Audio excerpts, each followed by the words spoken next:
রনক, তুই এখনো ধর্ম নিয়ে এত সিরিয়াস কেন? আমি ধর্ম তো আগে বাপ-দাদা মুসলিম ছিল এইজন্য পালন করতাম। হুম। এখন আমি নিজে জেনে বুঝে তারপর সেটা পালন করি। আগে জানতিক না? না আগে তো বাপ-দাদা সেটা করত সেটাই করতাম। এখন নিজে জেনে বুঝে কাজ করি। হুম, হুম। রনির তো কি অবস্থা? নামাজ-টামাজ পড়তেছি না। আমি মুসলিম, কিন্তু নামাজ পড়ি না। মাঝে, মাঝে খারাপও লাগে।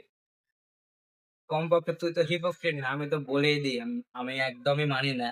এগুলো সব ভয় দেখানো নিয়ে মানুষের জীবনকে ভয়ের মধ্যে রেখে কাজকর্ম এগুলো।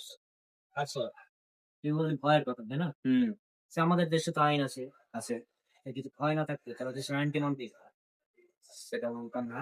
সেগুলো এখন যদি একজন মহাবিশ্বে যদি একজন স্রষ্টা থাকেন, আ তিনি যদি কোন আইন না রাখেন, তাহলে কি এটা মেনে ভয় চক্র থাকবে বা ধ্যান চক্র থাকবে?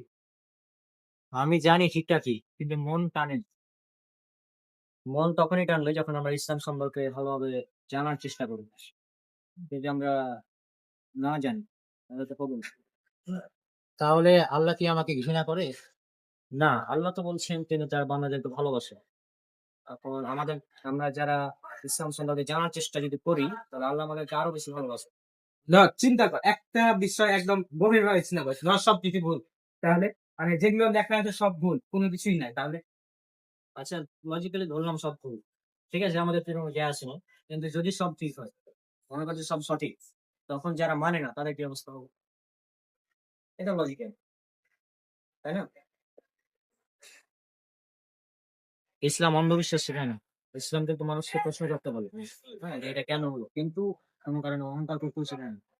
আমাদের উচিত ইসলামকে জেনে তারপরে মেনে চলতে। অনেকে না জেনেই মানছে। এটা কি আসলে ইসলামে বলা আছে নাকি তুই বানিয়ে বলছিস? নাকি লোকজন বানিয়ে বলে? না, এটা ইসলামে আসলে বলা আছে। যেমন আমি একটা উদাহরণ দিই। কোরআন মাজিদের সর্বপ্রথম যেটা সূরা নাজিল হয়, সেটা হচ্ছে সূরা আল আলাক ৯৬ নম্বর সূরা। যা ১ম শব্দটা নাজিল হয়েছিল কি? ইকরা মানে পড়ো, পড়ো। তারপর সূরা ইমরানের ৮ নম্বর আয়াতে আল্লাহ বলছেন, সূরা মুহাম্মদ ৮ নম্বর আয়াতে আল্লাহ বলছেন যে, "তুমি আগে জানো তারপরে মেনে চলো।" তুমি জানো যে আল্লাহ এক। মানে আল্লাহ নিজে বলছেন, তুমি জেনে নাও যে আল্লাহ সুবহানাহু ওয়া তাআলা একজন। আগে জানতে হবে তারপর মানতে হবে। এখন যদি না জানি তাহলে মানবো কিভাবে আমরা?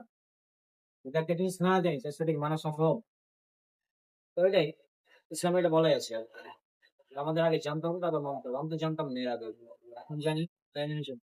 আজ মাগরিবটা পড়বো। আমি এখনো মানি না, কিন্তু এখন আর হাসি ঠাট্টা করব না বিষয়টা। হাসি ঠাট্টা করে উড়িয়ে দিব না। সমস্যা নাই। ইনশাআল্লাহ সেদিন বেশি দূরে নয় যেদিন তুই নিজে এগুলো মানবি একসময়।